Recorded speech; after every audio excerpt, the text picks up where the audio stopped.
Kinshasa-Brazzaville, mesdames et messieurs, comme je vous le dis toujours, notre passion est de vous informer sur plusieurs sujets, plusieurs aspects, plusieurs sujets d'actualité qui marquent la démocratie du Congo, mesdames et messieurs, notamment l'opération Kaba à l'IGF, état de siège à l'est de la démocratie du Congo. Aujourd'hui, nous avons reçu un habitué dans cette émission, un ancien recteur de l'IKIS, que vous connaissez bien, c'est aussi un habitué dans cette émission, à la personne de l'honorable député Faustin Toyengaou, qui est l'élu de la province de la Tchoko. Avec lui, nous allons avoir quelques analyses qui marquent, qui touchent sur la vie de la population, particulièrement la population de la Tchoko. Honorable Faustin, bienvenue à Face Politique. Comment vous allez? Non, ça va bien, merci. Vos élus, la base de la Tchoko, c'est votre comment? Non, moi je crois que ça porte bien, bon, sauf que la Tchoko a un problème de gouvernance aujourd'hui. Le gouverneur se trouve bloqué ici à Kinshasa, il y a un gouverneur intérimaire qui est là. L'Assemblée provinciale, presque dans sa grande majorité, se trouve ici à Kinshasa. C'est une situation qui met un peu la province mal à l'aise parce qu'en ce moment, on se pose la question qui gère la province, qui gouverne la province, et qu'est-ce qu'on peut espérer demain lorsque les institutions sont déstabilisées. Ça préoccupe plus d'une personne à la Tchoko. La Tchoko, en ce moment aussi, il faut vous dire qu'elle est en train de commémorer une semaine noire, la semaine de la guerre de 6 jours. Il y a plus de 20 ans aujourd'hui que des armées se sont bâties à Kisangani avec beaucoup de conséquences sur le plan matériel, sur le plan humain. Il y a ce qu'on appelle Ukumbusho, c'est-à-dire se rappeler de ces événements. Depuis avant-hier, on est en train de commémorer la guerre de 6 jours à Kisangani. Guerre de 6 jours, qu'est-ce que vous pouvez dire aux familles qui ont des victimes, qui sont tombées suite à ces affrontements? Qu'est-ce que vous pouvez leur dire en tant qu'élu? C'est le message de compassion, parce que c'est quelque chose qui nous est arrivé. On n'a pas à me raconter ce qui s'est passé du 5 au 10 de cette année-là, noire, à Kisangani. Ce que je peux dire à la population de Kisangani, c'est de participer, ne fût-ce que par la méditation, par des réflexions à cette commémoration organisée par la jeunesse de Kisangani, et aussi de prier à ce que plus jamais on puisse connaître de tels événements dans la ville de Kisangani, et pas seulement à Kisangani, à travers l'ensemble du pays. On n'a plus besoin de vivre ce que les Boyomais ont vécu il y a 20 ans ou 21 années aujourd'hui. Bon, avant d'évoluer, honorable, dans votre langue de la Tchoko, si vous pouvez encore répéter, adresser aux habitants, à vos élus de la Tchoko. Koloba na bande konanga biso ya ville ya Kisangani en particulier, et la province na Tchoko en général, que tango oyo tozali commémorer événement oyo lekaki il y a plus de 20 ans na ville ya Kisangani, tango tomonaki mapinga ya Rwanda pe ya Uganda eyaki kosala démonstration de force na ville ya Kisangani mpona koluka kocontrôle ville ya Kisangani. Ezalaki eloko moko nano esalema na mboka mosusu te, ezali makanisi oyo jamais tokobosana yango. Alors nakosenga na bandeko bazali sur place ezali ke baparticipe na baaktivité oyo ezali organise mpona kokanisa baoyo bakufa, kokanisa oyo biloko tobungisa, kokanisa ndenge vie na biso ekomaka détruite na partie ya guerre wana ya 6 jours, et puis surtout kosambela mpo ke Nzambe asala ke jamais événement ya ndenge wana ekoka kosalema lisusu na Kisangani, non seulement na Kisangani mais na ekolo na biso mobimba RDC. revenons sur l'actualité. Honorable, cette affaire des destitutions, c'est devenu comme un business, les assemblées provinciaux. Comment est-ce que vous jugez les comportements de nos députés provinciaux? Bon, je pense que ce qui se passe dans nos assemblées provinciales, c'est aussi le reflet de ce que nous avons vécu au niveau des institutions nationales. Vous voyez, la déstabilisation des institutions nationales se prolonge maintenant au niveau des institutions provinciales. C'est quelque chose d'inédit. Nous souhaitons vivement qu'on puisse mettre fin à cela parce qu'on risque en fait de conclure que la décentralisation ou les régionalismes politiques qu'on a prônés à travers la Constitution du 18 février 2006, telle qu'elle est modifiée à ce jour, a échoué. Or, c'est une formule de gouvernance que nous avons voulu et qui a été adoptée par le référendum. On aurait bien voulu que ça puisse produire les effets escomptés. Mais tel que nous sommes en train d'évoluer, si on n'arrête pas cette hémorragie, et si on ne stabilise pas cette institution, c'est une catastrophe et on ne peut que regretter le retard que les provinces vont connaître et on ne peut que regretter le fait que la libre administration des provinces va continuer à demeurer un vœu pieux, ce qui était gâché. En quelque sorte, ça veut dire le résultat de la fin de la coalition. Bon, il y a tout cela, tout ce que nous on a connu au niveau des institutions nationales, tout ce que nous avons vécu ici, on a vu comment par une baguette magique, comment la majorité parlementaire a quitté un camp pour un autre, par une formule dont il faut encore définir, aussi au niveau sur le plan scientifique, une formule qui n'a respecté aucune règle constitutionnelle, aucune règle légale, aucune règle réglementaire. Mais voilà, on passe comme ça d'un jour au lendemain à la requalification de la majorité, à la déstabilisation de l'institution Parlement, aussi bien à l'Assemblée nationale qu'au niveau du Sénat, et ce qui a affecté le gouvernement.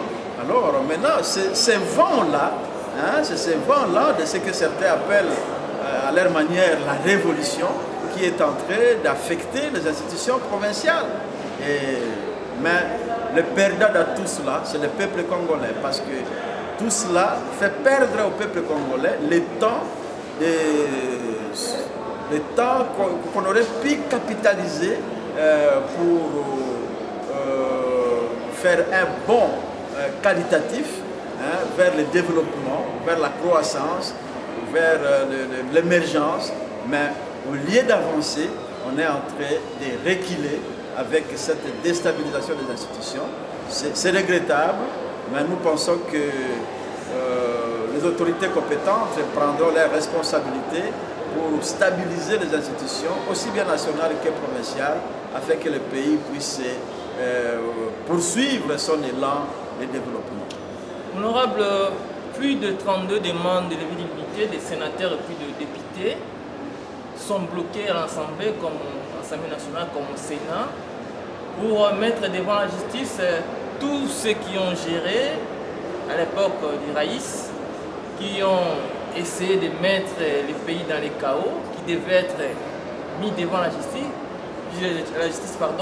Le Sénat et puis l'Assemblée refusent de livrer les députés ou les sénateurs qui ont géré à l'époque, qui ont assumé les postes de ministres. Comment est-ce que vous jugez le comportement de l'Assemblée ou du Sénat? Non, je pense que ce serait trop fort de parler d'RFI. Quelqu'un accuse l'Assemblée et le Sénat de devenir comme un sanctuaire criminel? Non, je pense que ça ne doit pas être ça la lecture. La lecture, c'est que lorsque les institutions de la République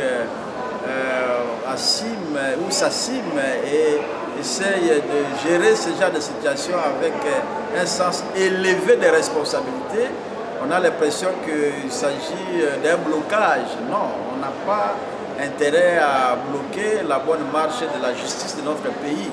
Mais l'important, c'est que lorsqu'une demande vient du pouvoir judiciaire, pour demander à une chambre législative de lever les immunités à un député ou à un sénateur, il faut d'abord vous dire qu'une décision allant dans ce sens, qui serait prise par l'une des chambres, est une grande décision. Voyez, et que si cela se multiplie, voilà ce que ça peut faire pour l'efficacité, pour l'honneur des institutions législatives. Et chaque institution agit dans les limites de ses compétences, et chaque institution agit, j'espère bien, dans le respect de la Constitution. L'Assemblée nationale comme le Sénat ne constitue pas une chambre d'enregistrement du pouvoir judiciaire qu'on doit donner des injonctions de n'importe quelle manière. Il est tout à fait indiqué que l'Assemblée nationale ou le Sénat, qui reçoit une telle requête du pouvoir judiciaire ou du procureur général, puisse prendre son temps pour examiner les bien fondés. On doit lever les immunités. On doit lever les immunités lorsque la Chambre est convaincue que oui, la cause pour laquelle un député sénateur est poursuivi est une cause vraie, noble, et que cela n'a rien à voir avec un règlement de compte. Mais si il y a des indices qui laissent voir que le problème n'est pas tel qu'il est présenté au niveau de l'opinion, il appartient à chaque chambre d'assumer ses responsabilités, de protéger les élus, parce que sinon, ça sera un passoire, que lorsqu'on a affaire, on ne veut pas de la tête de tel, alors on retire ses immunités et puis on les livre. C'est quand même quelqu'un, il doit quand même justifier quand même l'époque qu'il a géré, quand même, pardon, la primature, il doit quand même justifier le projet Boukangalonzo. Mais jusqu'à présent, lui... Bon, je ne sais pas si c'est réellement le Premier ministre Matata qui a géré. Je ne le défends pas. Je ne sais pas si c'est réellement lui qui a géré. Je suis en train de voir très mal un Premier ministre, chef du gouvernement, gérer directement un projet alors qu'il y a des ministres sectoriels, alors qu'il y a des services spécialisés. Je ne suis pas en train de voir un président de la République, un Premier ministre, chef du gouvernement, gérer directement lui-même un projet pendant qu'il y a des ministères, il y a des services spécialisés pour cela. Parce que le chef du gouvernement coordonne l'action gouvernementale. Vous voyez, lorsqu'on considère les fonctions d'un Premier ministre, lorsqu'on considère les fonctions des chefs de l'État, je ne suis pas en train de voir ce rapport direct de cause à effet que voilà, si ce projet a échoué, donc le responsable, ça doit être le Premier ministre. Qu'est-ce qu'on a fait des différents ministres des secteurs, de l'agriculture, des secteurs concernés par ce projet, et quel est leur sort?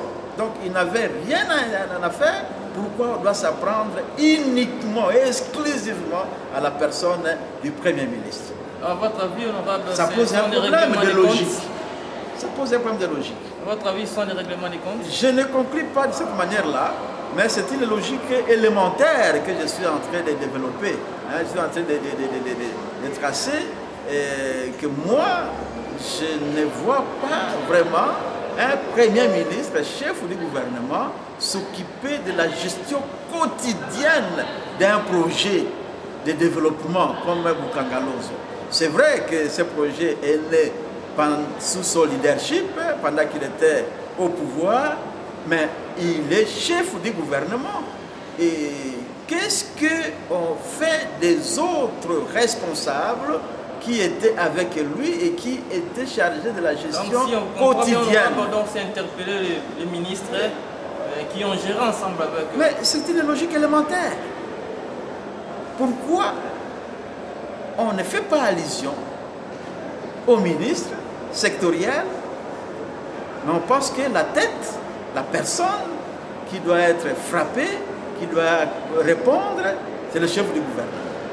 Mais je ne pense pas que Matata a refusé de répondre à l'appel du procureur général, mais il appartient au Sénat.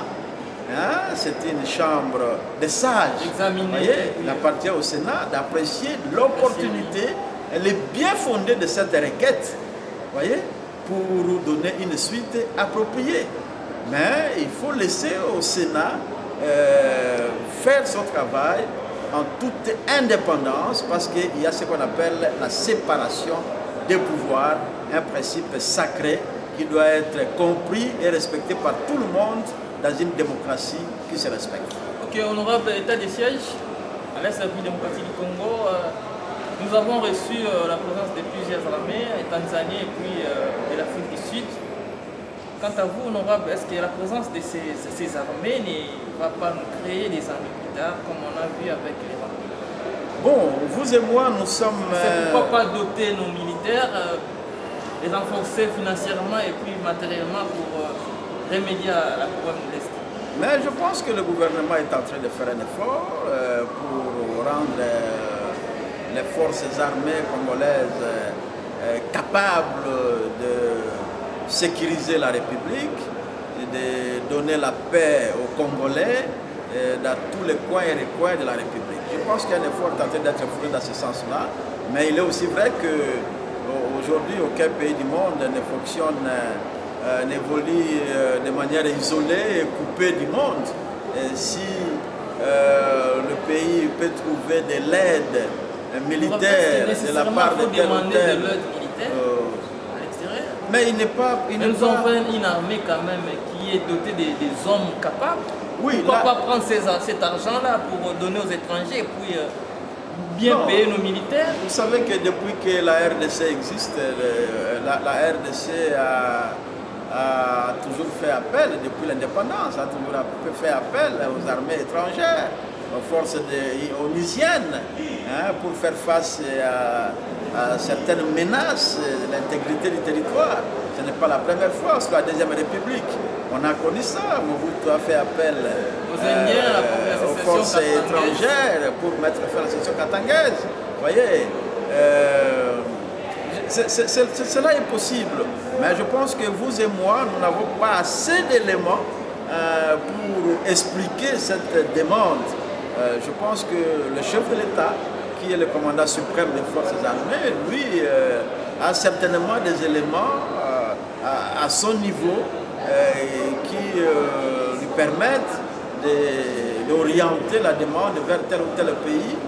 Mais le plus important pour nous, c'est que le Congo soit sécurisé, c'est que les frontières congolaises soient sécurisées, c'est que l'intégrité du territoire soit préservée. Et ce que le plus important, c'est de voir les Congolais circuler librement, vaquer librement à ces occupations dans toutes les parties de la République sans entrave. Inspection générale des finances, l'IGF, d'aucuns parlent d'un acharnement. Comment est-ce que vous jugez l'opération Kaba l'IGF?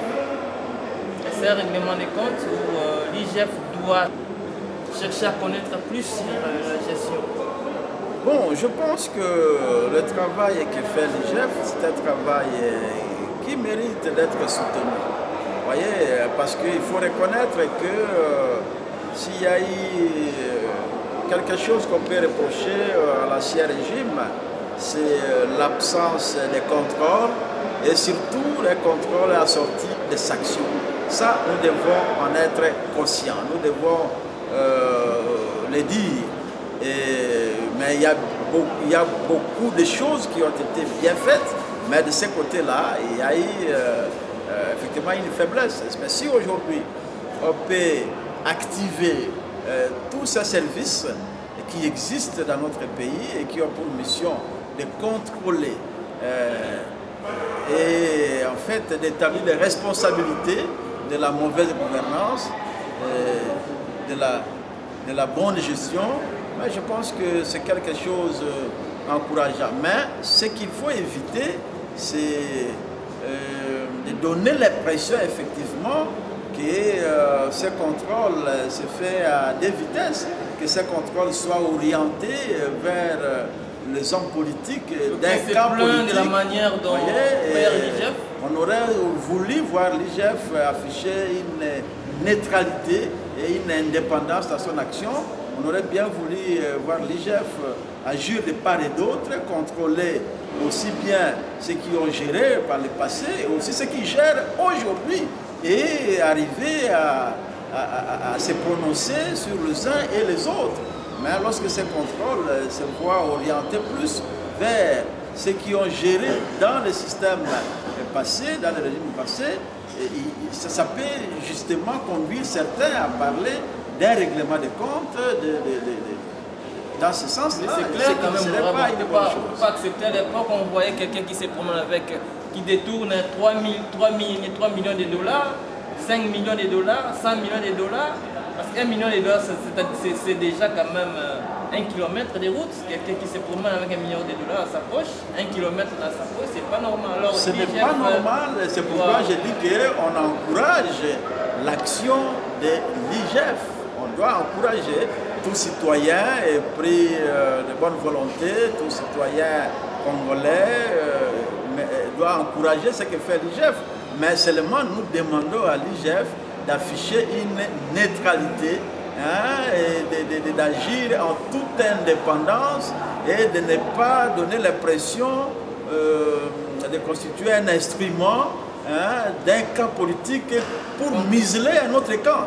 C'est tout ce que nous demandons à l'IGF d'éviter. Il ne faut pas que les Congolais puissent avoir cette impression-là. Voilà. Réforme électorale, le candidat semble tarder, ralentir les choses pour politiser les secteurs. La CENI, comment est-ce que vous jugez? Bon, je ne sais pas d'abord ce que les gens entendent par politisation. Qu'est-ce qu'on attend par politisation? L'élection, de par sa nature, est une opération hautement politique. Vous voyez? Et je ne vois pas comment on peut ne pas parler d'une institution politique, la CENI. Je ne vois pas comment la CENI peut évoluer en dehors de la politique, étant donné que l'élection elle-même est une opération purement politique. Il doit provenir de la société civile, non pas un politique. Mais je pense que depuis Sun City, cette option a été levée de confier la direction, la présidence de la CENI à une personnalité de la société civile et particulièrement des confessions religieuses. Sur base d'une présomption, on présume que les confessions religieuses sont politiquement neutres. C'est une présomption. Mais est-ce qu'en réalité, les confessions religieuses sont politiquement neutres, telles que nous voyons comment ces confessions fonctionnent? Mais jusque-là, l'option demeure. Vous voyez, depuis Sun City jusqu'à aujourd'hui, la présidence de la CENI est confiée à la société civile. Mais pour que les acteurs politiques puissent faire confiance à cette CENI, mais leur participation est aussi importante. Voilà pourquoi les forces politiques concourent aussi, participent aussi à la gestion des élections. Donc, ils sont associés au niveau de la Commission électorale nationale indépendante. Donc, je pense que tel que les choses évoluent, je ne vois pas à quel niveau on s'est écarté de la philosophie, de la ligne de conduite qui a été donnée à la CENI, de la philosophie qui sous-tend la création de la CENI depuis le dialogue intercongolais de Sun City. On est resté dans cette logique-là et je pense que le problème, ce n'est pas de voir la présence des groupements politiques, mais le problème, c'est d'avoir des hommes intègres, capables de se départir de leur costume politique pour agir uniquement dans le sens de l'intérêt général, afin que, à travers son travail, la CENI puisse doter la République des dirigeants élus démocratiquement, de manière libre et à l'issue d'un processus beaucoup plus transparent. Et que ces hommes soient capables de prendre la direction du pays pour le conduire vers un lendemain meilleur. Donc, on tord ceux-là qui accusent des députés nationaux d'avoir tripoté les choses pour leurs intérêts? Je ne vois pas à quel niveau il y a eu tripotage. Moi, personnellement, je ne vois pas à quel niveau il y a eu tripotage. Vous savez d'abord que moi, je suis le produit de la société civile. Je sais comment nous avons mené la lutte de la société civile. Une société civile, aujourd'hui, en RDC, qui peut se déclarer neutre, elle n'est pas encore née. Là, c'est Congo ou bien partout? Je dis bien dans le contexte congolais. Congo ici. Je ne vois pas quelle organisation de la société civile qui est vraiment neutre politiquement. Elle n'est pas encore née. Peut-être que ça va venir. Même aussi les confessions religieuses. Mais j'ai dit que on donne confiance aux confessions religieuses sur base d'une présomption. Vous voyez, d'indépendance, de neutralité. Qu'est-ce que vous justifiez que la société civile n'est pas neutre? C'est justifié par rapport non, mais vous savez, il y a même en sciences politiques une théorie relative à ça. Vous voyez, dans l'univers politique, il y a des partis politiques et il y a des groupes de pression, n'est-ce pas? Et les partis politiques sont organisés, sont créés, organisés, fonctionnent pour conquérir le pouvoir. Et une fois le pouvoir conquis, il doit l'exercer le plus longtemps possible. Ça, c'est la stratégie des partis politiques. On vise la conquête du pouvoir. Alors, les organisations de la société civile, vous voyez, et travaillent non pas pour, ça c'est sur le plan des principes, non pas pour conquérir le pouvoir, mais pour influencer le pouvoir à prendre des décisions ou à prendre des orientations qui soient favorables à l'intérêt général ou à l'intérêt de ses membres.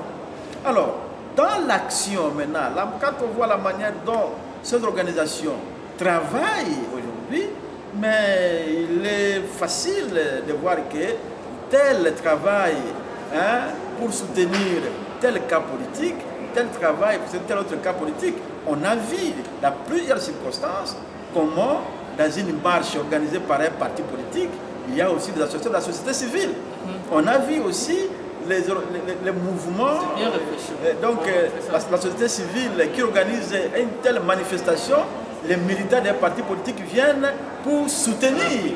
Alors, à ce moment-là, vous voyez, et lorsqu'on voit aussi que tel parti politique a fait telle déclaration est aussi soutenue par telle société civile, telle société civile. En ce moment-là, la neutralité, dans les médias, ça devient difficile. Tout ce que vous dites là. Ça devient difficile. Parce que là, la population a du mal, la population ne connaît pas tout ça.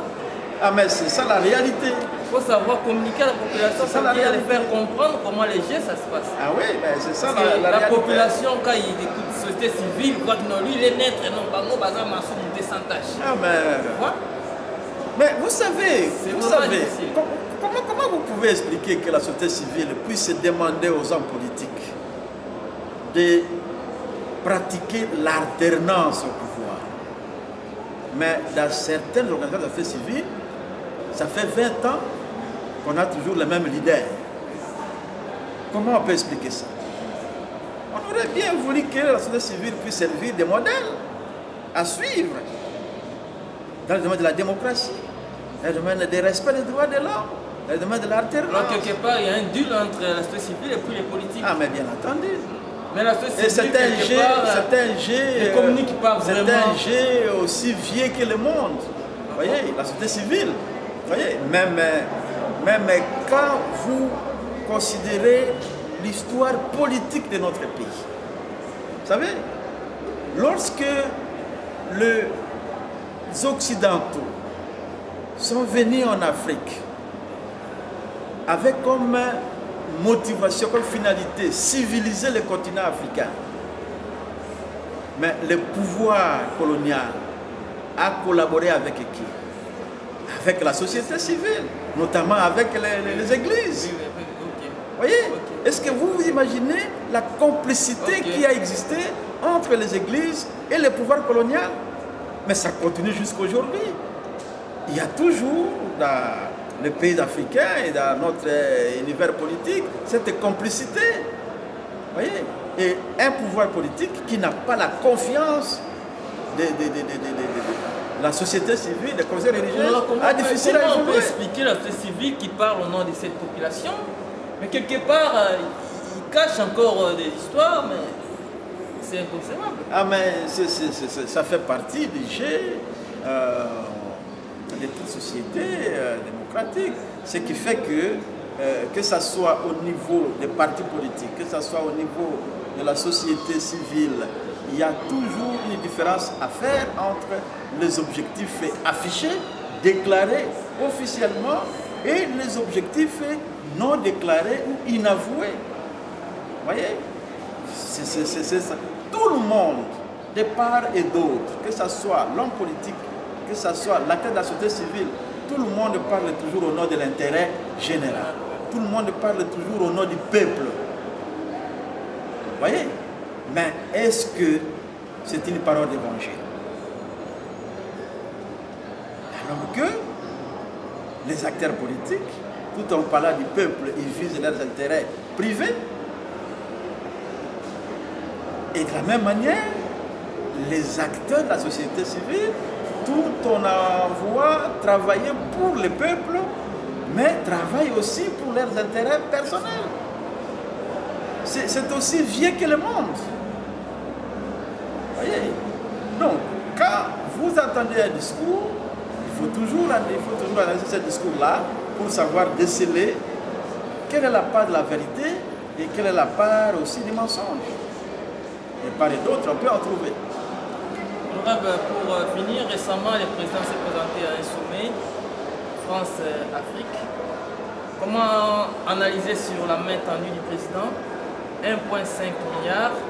Est-ce qu'elles ne seront pas redevables plus tard à ces montants? Non, mais bien entendu, ce ne sont pas des dons, mais ce sont des prêts qu'on accorde à la République. Et la RDC... est-ce qu'au niveau de la démocratie du Congo, 1,5 milliard, est-ce qu'il faut aller demander des prêts à l'extérieur? Bon, tout dépend de la stratégie du gouvernement. Hein? Je ne suis pas membre du gouvernement, et je ne suis pas à la présidence pour comprendre la motivation de cette main tendue. Mais je pense que si nous devons faire confiance à notre gouvernement, nous devons faire confiance à ceux qui nous dirigent, eh bien, mieux vaut un qu'on peut avoir chez un frère que rien du tout. Si quelqu'un se déclare disponible, généreux pour vous apporter un soutien à un moment difficile de son existence, mais on doit toujours dire merci. Même si ça peut paraître ridicule, mais pourvu que cela puisse contribuer effectivement à faire avancer la marche du pays. Si ces 1,5 milliard peut amener la RDC à faire un bond pour retrouver sa capacité productive et sa capacité dans la gouvernance, et je pense que demain ou après-demain, on peut se passer de ce genre de demandes qui peuvent paraître ridicules. Mais aujourd'hui, si on en a besoin, on ne doit pas avoir honte de le faire. Alors, honorable, une question qui me vient en tête. Récemment, lors des sommets France-Afrique, le président rwandais Paul Kagame avait tenu des propos dans une radio de la place, en disant qu'il ne reconnaît pas, il critique même les rapports mapping, il ne reconnaît pas les massacres à l'est ou en République démocratique du Congo. Comment est-ce que vous jugez les propos du président Paul Kagame? Il dit soutenir aussi les FARDC. Il est difficile qu'un criminel puisse reconnaître à la face du monde qu'il a commis des crimes.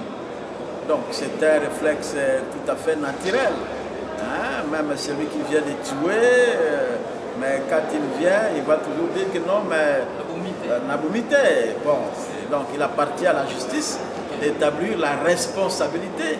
La question, c'est de voir pourquoi la justice internationale n'arrive pas à condamner le Rwanda pour tout ce qu'on a eu à déplorer au Congo, hein, comme un massacre venant de sa part. Vous voyez, on a eu à condamner l'Ouganda. Vous voyez, non, les Congolais passent régulièrement à la haie pour défendre la cause du Congo, mais pourquoi on doit laisser le Rwanda à côté? Vous voyez? Donc, il appartient à la justice d'établir la responsabilité du Rwanda dans ce qui s'est passé au Congo. Mais tant que cela n'est pas fait, il n'appartient pas au président rwandais de venir déclarer aux Congolais que voilà, s'il y a eu des morts à l'est du pays, c'est nous les Rwandais qui avons tué. Quel président peut faire ça? Le président rwandais défend la cause de son pays. C'est tout à fait normal. Il n'est pas président congolais, il est président du Rwanda. Il ne peut pas dire au peuple congolais, à la face du monde, que c'est le Rwanda qui a tué le Congo. Il doit défendre. Mais il y a des mécanismes internationaux. Il appartient maintenant au gouvernement congolais, il appartient à l'autorité congolaise de mobiliser les structures internationales qui existent en matière de la justice pour obtenir l'établissement de la responsabilité du Rwanda dans ce qu'on a eu à déplorer comme massacre dans l'est du pays. Et tant que notre pays n'est pas en mesure de faire cela, mais il ne faut pas attendre du Rwanda des aveux sur cette matière. Ok, alors honorable, donc je vous comprends bien, mais comment est-ce que vous analysez sur le soutien de l'armée rwandaise qui fait appuyer notre armée de FARDC à l'Est et sur la sécurité? Mais ça c'est énigmatique, c'est une question assez complexe. Vraiment, logiquement, on peut d'abord dire que le Rwanda c'est un pays voisin à la RDC. Sur le plan africain, dans le cadre de la solidarité africaine, cela peut être facile à comprendre. Mais maintenant, il faut savoir qu'est-ce qui est derrière la tête du Rwanda, qu'est-ce qui est derrière la tête du président rwandais. Il appartient à nos autorités de savoir est-ce que cette métendue du Rwanda au Congo, est-ce que c'est sincère ou pas. Mais la sincérité en cette matière en politique, et même la politique internationale, est difficile à établir. Voyez? Mais c'est à nous, parce qu'aucun pays ne peut venir intervenir directement dans un autre sans l'accord du pays hôte. Mais est-ce que l'État congolais accepte cette aide militaire du Rwanda? Si oui, pourquoi? Et sinon, pourquoi? Mais il faudrait que nos autorités à nous disent de quoi s'agit-il au juste.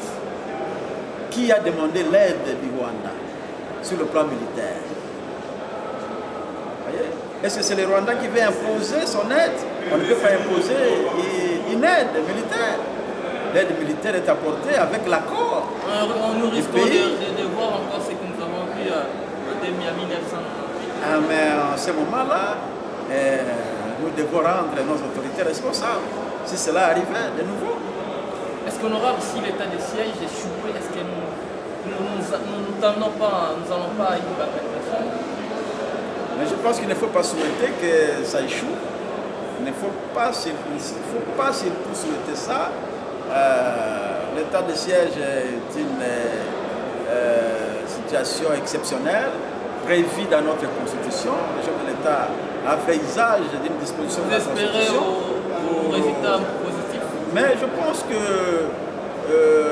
nous avons le devoir d'espérer, nous avons le devoir de soutenir cette mesure et de demander à nos autorités d'entourer cette mesure exceptionnelle de toutes les garanties possibles de réussite. Parce que si ça échoue, ça ne sera pas une bonne chose pour la RDC.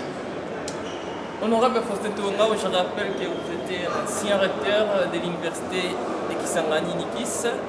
Actuellement, vous êtes député national, élu de la Tchoko. Merci. C'est moi qui vous remercie. Je salue vos auditeurs et merci pour la confiance. Cette émission, c'était sur demande de nos téléspectateurs. Merci beaucoup. Mesdames et messieurs, nous sommes à la fin de cette émission Face aux politiques. Quant à moi, on se revoit prochainement pour un autre numéro. Restez nos fidèles.